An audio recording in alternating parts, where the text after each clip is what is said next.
Risalah 8. Apabila kamu berada pada suatu keadaan tertentu, janganlah kamu meminta suatu keadaan yang lebih tinggi atau yang lebih rendah. Apabila kamu berada di pintu istana, janganlah kamu masuk sebelum kamu disuruh masuk. Janganlah kamu menganggap cukup dengan kebenaran masuk itu saja, karena bisa jadi itu adalah suatu dalih atau tipuan dari sang raja. Hendaklah kamu bersabar, sampai kamu dipaksa masuk ke dalam istana itu atas perintah raja itu sendiri. Karena, dengan demikian kamu tidak akan dimintai pertanggungjawaban tentang perbuatanmu masuk ke dalam istana itu. Sekiranya kamu masih dihukum juga, maka hal itu adalah lantaran kamu bersalah, tamak, tidak sabar, tidak bersopan santun dan hendak menikmati kepuasan keadaan hidup yang sedang kamu hadapi itu. Jika kamu dipaksa masuk dan kamu pun masuk, maka hendaklah kamu memasukinya dengan penuh sopan santun, penuh hormat dan memperhatikan apa yang diperintahkan kepada kamu, tanpa meminta kenaikan taraf hidup. Allah berfirman kepada Rasul-Nya, dan janganlah pandanganmu dipengaruhi oleh apa yang kami karuniakan kepada segolongan manusia dari kemegahan hidup di dunia ini, karena kami menguji mereka dengan itu. Adalah rizki yang diberikan oleh Tuhanmu itu lebih baik dan lebih kekal. Allah menasehati nabinya supaya berhati-hati terhadap keadaan yang ada itu dan supaya ridho dengan karunia Allah. Dengan kata lain, firman ini menyatakan, apa saja yang aku berikan kepadamu berupa perkara-perkara yang baik-baik, kenabian, ilmu, keridaan, kesabaran, kekuasaan agama dan berjihad di jalan Allah, semua itu adalah lebih baik dan lebih berharga daripada apa yang aku berikan kepada orang-orang lain.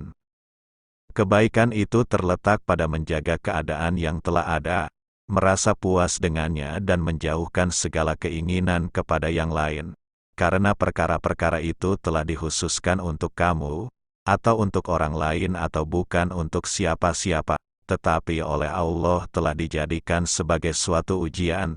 Jika sesuatu perkara itu telah dikhususkan untuk kamu, maka pasti kamu akan mendapatkannya, baik kamu menyukainya maupun tidak menyukainya. Tidaklah wajar kamu menunjukkan ketidaksopananmu atau ketamakanmu, karena hal itu bertentangan dengan akal dan ilmu yang sempurna. Apakah gunanya kamu mengharapkan apa yang telah ditentukan untuk orang lain, karena kamu tidak akan mendapatkannya? Sekiranya suatu perkara itu tidak ditentukan untuk siapa-siapa, maka itu adalah satu ujian belaka. Orang yang berakal tidak akan bersahaja untuk mencari suatu ujian. Karenanya, kebaikan itu adalah menjaga dan ridho dengan keadaan yang ada sekarang. Setelah kamu dibawa ke tingkat atas lalu dari situ kamu menuju puncak istana, kamu harus berhati-hati seperti yang telah kami nyatakan mengenai penghormatan, berperangai baik dan tidak banyak bicara. Berhati-hatilah, dan hendaknya kamu berbuat yang lebih dari ini, karena sekarang kamu sudah dekat dengan raja dan juga sudah dekat dengan bahaya. Oleh karena itu, janganlah kamu meminta perubahan keadaan, dari keadaan yang sekarang kepada keadaan yang lain, baik keadaan itu lebih tinggi maupun lebih rendah, dan jangan pula kamu meminta supaya keadaan itu tetap atau diganti. Kamu tidak mempunyai hak memilih di dalam perkara ini. Jika kamu meminta, maka hal itu adalah tanda bahwa kamu kurang sopan, akan merendahkan derajat kamu dan merugikan kamu juga.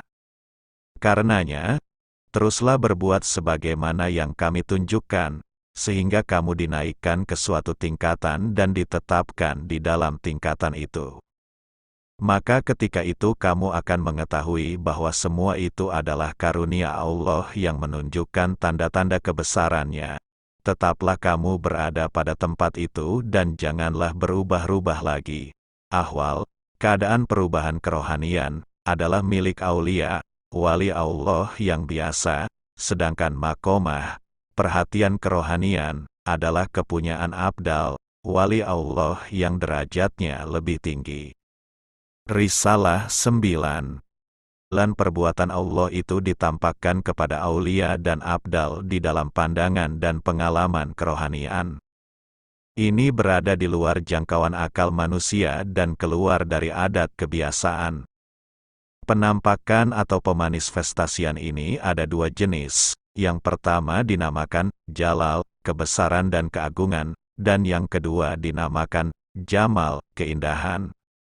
Jalal ini menimbulkan kehebatan dan mempengaruhi hati sedemikian rupa, sehingga tanda-tandanya tampak pada badan kasar. Diceritakan bahwa ketika Nabi Muhammad SAW tengah melakukan sholat, terdengarlah oleh orang bunyi seperti air mendidih dari hati beliau, karena hebatnya dan gentarnya hati beliau ketika menghadap Allah Subhanahu wa Ta'ala.